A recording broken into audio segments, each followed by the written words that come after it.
a hall of marble and firelight, banners of crimson hanging heavy over the throne of Corel.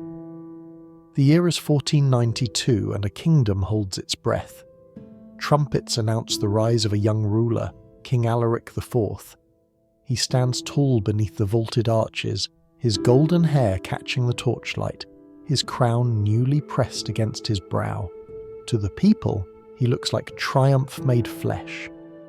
But to those who knew him closely, there was already something unsettling in the way his eyes lingered, searching for more than the throne could give. You watch as nobles kneel. Velvet sleeves sweep the floor, jewels sparkle like captured stars, and voices cry out blessings that echo against cold stone. The crown shines as promise, yet even now it weighs heavy, pressing not only against Alaric's temples, but against the fate of his sister, Princess Serenia. 16 years old, standing in the shadows of the dais, her hair braided with pearls. She looks fragile, more ornament than person, and while the court cheers for her brother, her silence trembles like glass about to shatter. Would you have survived such a moment, when a crown could turn into the chain around your own neck? Subscribe now so you never miss the truths that history tried to bury. Alaric's smile is dazzling but hollow. The crown, meant to steady him, seems instead to spark a deeper hunger. He glances towards Serenia, and the gaze is not of a king honouring his sister. It is something else, something that makes even Duke Renatus of Velmir, their calculating uncle, narrow his eyes. But no one speaks, not the nobles drunk on spectacle, not Queen Mother Isolde standing erect in her emerald gown, her expression carved from silence. Power was spectacle, and spectacle demanded obedience. At the midpoint of the ceremony, Canon Elric raises the holy text. His voice trembles with ritual words, but his gaze falters as Alaric's hand lingers too long on Serenia's shoulder when he pulls her into view. To the crowd it looks like familial pride.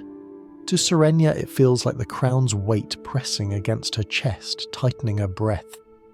She lowers her eyes, her pearls gleaming like drops of ice. Elawen, her lady-in-waiting, stands just behind her, rosary beads clutched tight. She sees everything, but the beads are no weapon. They are chains of their own. The court roars with joy when Alaric lifts the royal scepter. Firelight flickers, shadows writhe along the columns, and the crown gleams as if it were alive. But with every cheer, Serenia feels more trapped. The crown that elevates her brother already begins to smother her. It is the motif repeated in her silence. The crown's weight, the crown's shadow, the crown's demand that she bend beneath it. Outside the palace, winter storms lash against the stone walls. Inside, a colder storm brews. Baldric, their 19-year-old cousin, watches with narrowed eyes, his crimson doublet stiff with resentment. He sees in Alaric's gaze the same hunger he himself has long nurtured. But he smiles for the crowd, because in courts like these, silence is as sharp as a blade. As the coronation ends, Serenia is pulled to stand beside the throne. Applause shakes the rafters, and the crown glitters against her brother's brow. To the people, this is a portrait of power, a young king triumphant, his sister radiant at his side. But in the silence between the cheers, in the tightening of Serenia's smile, in the beads grinding against Elawen's hand, lies the truth. The crown is no longer a symbol of glory, it is a cage. And Alaric, already drunk on its weight, is about to turn it into the weapon that binds his sister to him forever. The crown began as promise, it now gleams as warning. And in the halls of Corel, beneath the banners of lions and suns, history itself leans forward, waiting to see what chains will follow. The morning after the coronation, the palace of Corel smells of incense and wet stone. Servants rush through echoing halls, arms filled with bolts of ivory silk and strands of pearls. Today, Princess Serenia is to be presented not as a child of the crown, but as its ornament. 16 years old, with chestnut hair braided tight against her scalp, she sits before a mirror as attendants weave lace into her gown. The fabric glows like snow under candlelight, delicate, precious, suffocating. They tell her to smile. They tell her to lift her chin, to breathe shallowly so the bodice laces will tighten smoothly. To the court, she is not a sister, not a daughter. She is a symbol, a piece of marble draped in velvet. And when she finally rises, the gown seems heavier than her own frame, the veil a curtain that hides her voice. The hall resounds with music. Nobles gather, whispering of her beauty, her youth, her grace. Alaric watches from the throne, crimson robes sweeping across the dais, the crown gleaming like a sun. His gaze fixes on Serenia, not as a brother, but as a king inspecting possession. He does not see the tremor in her hands. He does not hear the rapid beating of her breath beneath the lace. Or perhaps he does, and that is why he smiles. Can you imagine standing in that hall, draped in lace that everyone praises as holy, while you know it tightens around you like rope? Would you have found the strength to speak, or would silence have been your only shield? Behind her, Lady Alawen of Arbeth lingers, rosary beads cold against her palm. She whispers a prayer, not for the kingdom, but for Serenia herself. Yet prayers, like lace, are fragile. They tear easily in the hands of kings. At the midpoint of the procession, Duke Renatus leans toward Queen Mother Isolde. His grey beard brushes her shoulder as he murmurs, "The girl wears silence better than any jewel." Isolde does not reply. Her emerald gown stiffens as she stands taller, her lips pressed thin. She knows. She has always known. Silence is not beauty. It is survival. Serenia's eyes flicker toward her mother, searching for rescue. None comes. Instead, applause crashes through the hall as Alaric calls her forward. His voice is smooth, commanding, drenched in pride. To the nobles, it is a brother's honour. To Serenia, it is a summons to chains. Elric, the priest, raises his hand in blessing. His cassock brushes the stone, his lips forming words he does not believe. He watches Serenia's veil tremble, catching torchlight as if it were a flame, and for a moment he hesitates, but then he bows, his silence sealing her fate as tightly as the lace at her waist. By evening, Serenia's name is sung in feasts. Her veil is praised as a shroud of purity, her silence applauded as queenly restraint. No one speaks of her eyes, red-rimmed from unshed tears. No one notices Elowen's clenched fists, or the way Renatus smirks when Alaric's hand lingers too long against his sister's back. The lace motif returns at night, when Serenia lies in her chamber. The veil, tossed across the chair, still seems to whisper. What was once praised as beauty now feels like a net, stretching across her breath, pressing against her skin. She cannot speak. She cannot protest. The silence that began as ornament has hardened into her only defense, and so the court believes she is flawless, because they never hear her voice.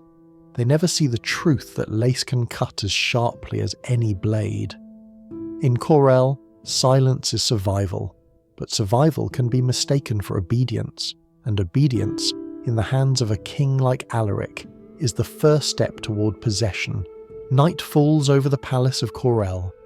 The torches in the great hall burn low, and the sound of laughter and feasting fades into silence. Beyond the marble corridors, behind carved oak doors, lies the king's private chamber. Its walls, tall and arched, are painted with saints and lions, symbols of triumph. But to Serenia, those walls feel less like protection, more like chains closing in. She's led inside by attendants who bow and retreat quickly, their eyes fixed on the floor. They know what power means here. They know when silence is safer than speech. When the door shuts, the room shrinks. The air grows heavy. And Serenia, dressed in her ivory gown and pearl circlet, feels the weight of lace and stone pressing against her ribs. Alaric waits by the window, crown laid aside, crimson robe slipping from one shoulder. In the firelight, his face looks sharper, his jawline cut by shadow, his eyes gleaming with something the crown alone could never satisfy. He turns, and the gaze falls on her, not as a brother, not even as a king, but as a man whose desire is disguised as destiny. "Come closer," he commands. His voice, smooth in the throne room, now carries iron. Serenia's feet barely move, each step an echo against stone. She feels as if the walls lean inward with every sound, trapping her, forcing her deeper into the chamber's grip. From the chapel below, a bell tolls midnight. For Canon Elric, kneeling in prayer, the sound is holy. But here, in this room, it marks the moment innocence dies. Serenia lowers her eyes. Her breath is shallow, caught against the tight lacing of her gown. Alaric lifts her chin, forcing her to meet his stare. "You are mine now," he whispers, the words wrapping tighter than any cord. The crown has already claimed her, and now the king claims her body, her silence, her future. The motif of the walls grows stronger. She glances toward the carved saints above the fireplace, their painted eyes staring down without pity. She presses her hand against the stone as if it might give way, as if the walls might open and release her. But they hold firm, cold, unyielding. The chamber is both witness and accomplice. Ialouen, in her own chamber nearby, stirs awake. She grips her rosary beads, as though she can sense Serenia's breath faltering through the walls. She whispers a prayer into the darkness, her voice trembling. But prayers do not pierce stone. They dissolve into silence, leaving only the faint rattle of beads in her hand. By dawn, the transformation is complete. Serenia sits at the edge of the bed, veil discarded across the floor, pearls scattered like tears. Her gown is wrinkled, her face pale with exhaustion. She does not cry. She does not scream. The chamber has swallowed those sounds. Instead, she stares at the walls, at the carved saints and lions that watched and did nothing. The motif is clear now. The walls have become chains. Where once they enclosed her as a princess, now they bind her as a possession. She has no escape, no path beyond these stones. When Alaric steps out to greet the morning, his smile is radiant. To the court, he is a king renewed, crowned in triumph. To Serenia, left behind in the chamber of chains, he is her captor. Her silence is no longer a choice. It is the law written in her breath. Canon Elric will bless the day with solemn words. Duke Renatus will plot in shadows. Queen Mother Isolde will stand taller in her emerald gown, pretending she does not see. And Serenia will walk through the corridors with her veil replaced, her pearls reset, her body and voice bound to the crown. The chamber remains, its walls whisper. And though no one in the court will ever speak of what happened inside, Serenia will carry it with her forever. The crown is no longer just a chain of gold, it is the iron grip of stone, pressing, binding, erasing. And in the silence of Corel, history itself learns to look away. The bells of Corel toll again, not for mourning but for celebration. The great hall is drenched in banners of crimson and gold, sunlight breaking through tall arched windows to strike the polished stone floor. Nobles gather in their richest silks, jewels glimmering like scattered stars. The people whisper of glory, of renewal, of a dynasty made strong. Today, the The kingdom will see not only its king, but its queen. Serenia stands before the mirror once more. Her gown is heavier now, layered in ivory lace stitched with golden thread, a maroon underskirt peeking like dried blood at the hem. A pearl circlet rests against her brow, but it does not feel like a crown. It feels like a weight pressing her downward. Attendants marvel at her beauty. They call her grace itself. But they do not hear the silence beneath her breath. They do not see the tremor in her hands as she clasps the fabric to her chest. In the throne room, King Alaric IV waits. His crimson velvet robe spreads across the dais, his crown gleams, his smile commands devotion. To the court he's a ruler whose glory has only just begun.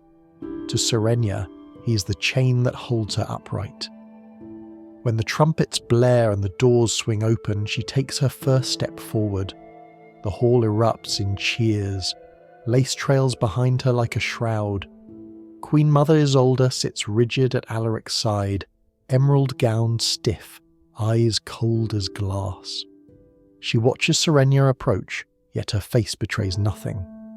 Duke Renatus strokes his grey beard, calculating how silence might serve him. And in the crowd, Baldric clenches his jaw, golden curls catch in firelight. His crimson doublet shines, but his envy burns brighter. He sees Alaric's power, and he resents it. He sees Serenia's obedience, and he hungers for it. At the midpoint of the ceremony, Canon Elric steps forward, cassock brushing against stone. He raises his hand, voice steady though his eyes falter on Serenia.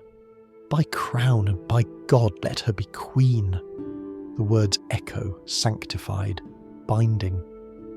But even as the blessing resounds, Serenia feels the lace constrict at her waist, the crown's shadow lengthening across her soul. The hall applauds. She lowers her eyes. Elowen stands at the far edge of the dais, fingers knotted around her rosary. She watches as Alaric takes Serenia's hand and lifts it high, presenting her to the kingdom. The court cheers for obedience, for beauty, for silence mistaken as virtue. Elowen sees what they do not. The hollowness in Serenia's smile, the emptiness in her eyes.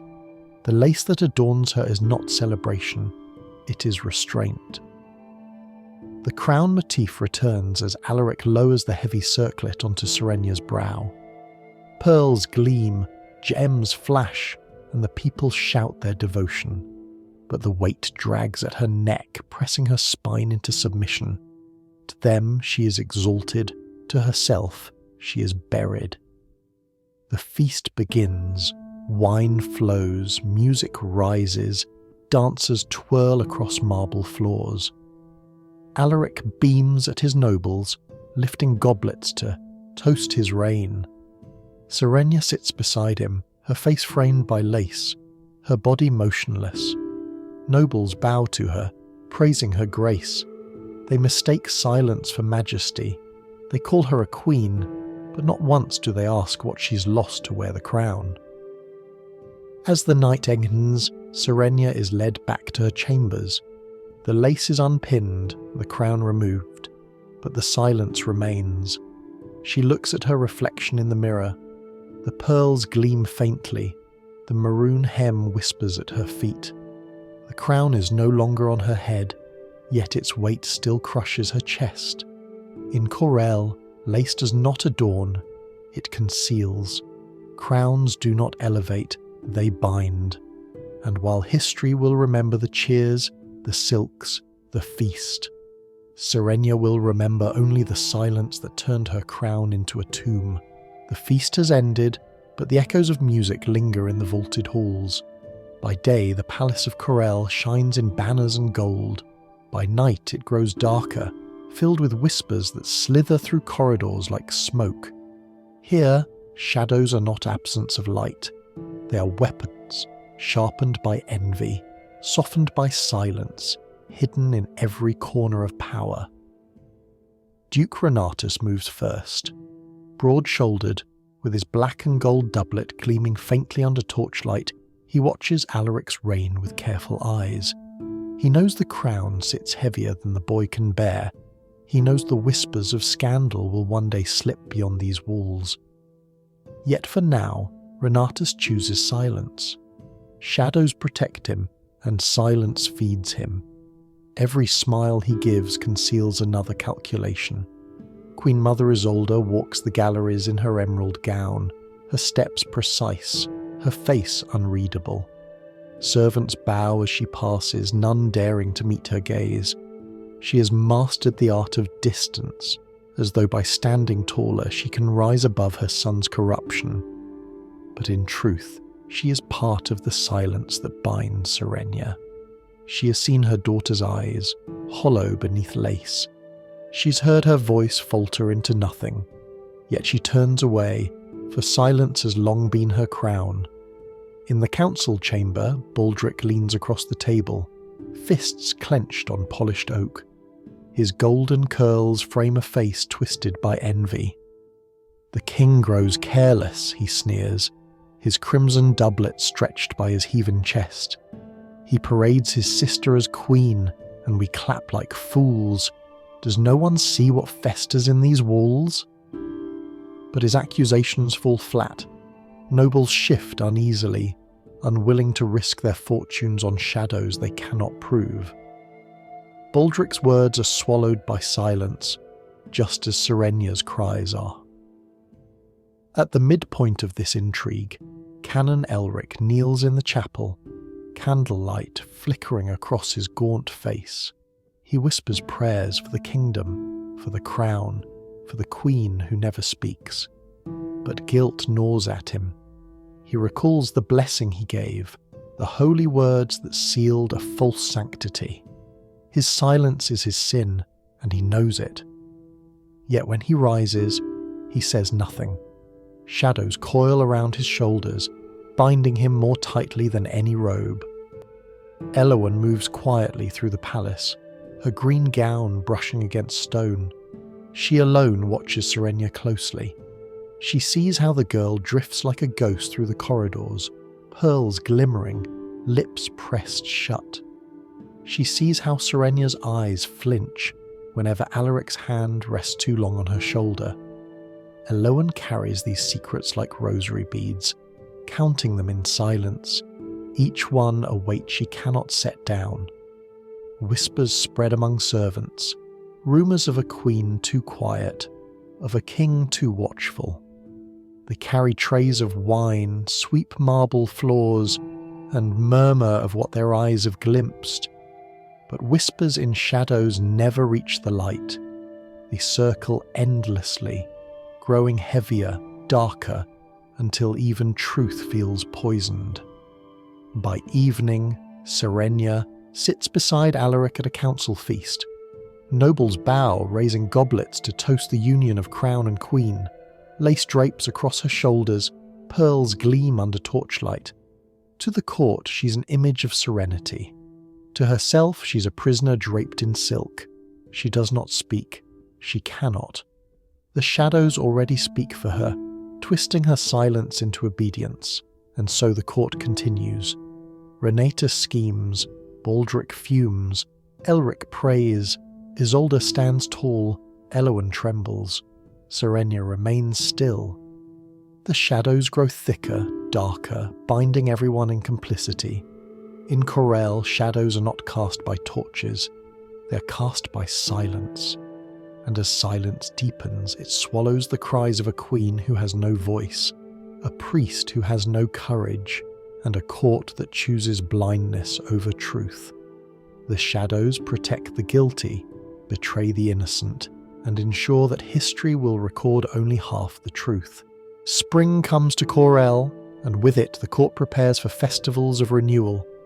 Banners are unfurled, fountains are scrubbed clean, choirs rehearse their hymns. The people of the kingdom long to see their queen, to marvel at her beauty, her poise, her grace. They do not know that every step Serenia takes toward the balcony feels like a step further into a tomb. She appears in ivory lace, pearls glimmering against her chestnut hair, her maroon underskirt trailing behind like a muted flame. The crowd roars with devotion. "Our queen! Our grace!" they cry. Serenia lowers her eyes, lips pressed shut.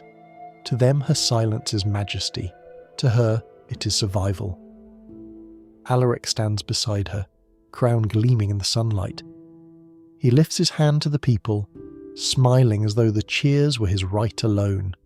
His fingers brush her shoulder, the gesture practiced, possessive. Nobles applaud the image, the strong king, the obedient queen, the unity of crown and blood. None ask what silence costs. None ask why a girl praised for beauty never utters a word. Elowen watches from behind the curtains, hands clasped around her rosary. She sees what the crowd cannot. She sees how Serenia's shoulders tense when touched, how her smile falters the moment applause swells too loud. Elowen whispers a prayer, though she knows prayers do little more than echo within stone walls. At the midpoint of the season, a chronicler arrives to record the glory of Alaric's reign. His quill scratches across parchment. Queen Serenia is beauty incarnate. Her silence is her nobility. Her grace is her crown. He writes what the court sees, not what it hides. History already begins to erase her suffering. Each word, each line, another chain. Canon Elric, called to bless the records, hesitates. He remembers her trembling veil, her hollow eyes, her silence that was not chosen but forced. Yet he places his seal upon the page. His voice, once meant to guard truth, now strengthens the lie. Guilt gnaws at him, but he swallows it, for silence has become the only language allowed within Corel. Baldric rages in private chambers, his crimson doublet undone, goblet spilling wine across the table. The kingdom cheers for silence, he growls. Do they not see it? Do they not see she is a ghost already? His words fall on deaf ears.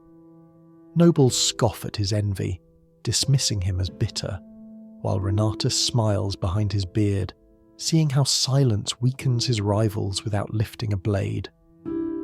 Meanwhile, Serenia drifts further inward. Her eyes no longer search for allies.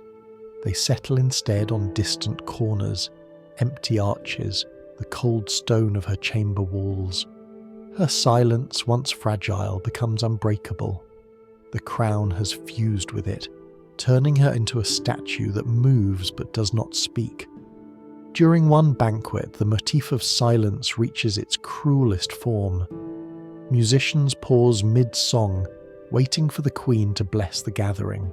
All eyes turn to her. Serenia's lips part. But no. Sound emerges. Alaric laughs, raising his goblet. Her silence is her jewel. The hall erupts with laughter, applause, admiration. What they see as grace is in truth the hollow echo of a voice stolen forever. Elowen feels tears sting her eyes. She presses her rosary hard enough to bruise her palm, wishing she could scream in Serenia's place, but she does not. No one does. And so silence grows, spreading through the hall, twisting itself into applause. By the year's end, Serenia's silence has become a legend. Poets praise it, chroniclers gild it, nobles retell it as proof of her nobility. They will forget the tremors in her hands, the bruises hidden beneath lace, the hollow smile that cracked only in private. They will remember only the queen who never spoke. The motif closes here. Silence began as survival, hardened as prison, and now calcifies as history. Serenia is no longer seen as a girl, nor even as a victim. She's a myth written by men, trapped in lace, preserved in silence. And in Corel, silence doesn't fade. It lingers. It seeps into stone. It becomes the only truth anyone dares to speak. Winter settles over Corel. Snow drifts against the castle walls, muting the sound of bells, dulling the laughter of servants, wrapping the kingdom in silence. In the great hall, banners droop heavy, their crimson faded in the cold light, And in her chamber, Queen Serenia sits before a mirror, her ivory gown pulled tight, her pearl circlet resting unevenly on her chestnut hair. Lace spreads across her shoulders like frost. The court still praises her beauty. Chroniclers write her silence as majesty. Poets compare her stillness to the calm of winter skies. Yet behind the closed doors of the palace, her silence is not calm. It is suffocation. Every stitch of lace is a thread that ties her tighter to the crown, every pearl another bead in the rosary of her captivity. Alaric reigns triumphant, his crown shining with unchallenged brilliance. He moves through ceremonies with confidence, his crimson robe sweeping behind him, his smile convincing the people that the kingdom is at peace. But the peace is built on Serenia's erasure. He parades her at feasts, her silence turned into performance, her obedience applauded as strength. To him, she is no longer his sister. She is the jewel that confirms his power. Elaoin remains the only one who sees the truth. She kneels by Serenia's side at night, brushing stray strands of hair from her face, whispering comfort the queen no longer responds to. Serenia's eyes are hollow, her lips pressed together as if words have been buried deep inside her chest. Elaoin prays, but prayers are fragile in palaces built of stone. Canon Elric begins to falter under the weight of guilt. In the chapel his whispers crack, his hands tremble over the holy text. He remembers the coronation, the crown, the blessing he gave. He remembers the chamber of chains. He asks God for forgiveness, but in his heart he knows. Silence cannot be absolved. Silence is complicity. At the midpoint of winter, Baldric makes one last attempt to stir rebellion. He storms into the council hall, his crimson doublet rumpled, his golden curls wild. "The queen is no queen," he spits. "She's a prisoner draped in lace." But Renatus silences him with a smile, his grey beard glinting in torchlight.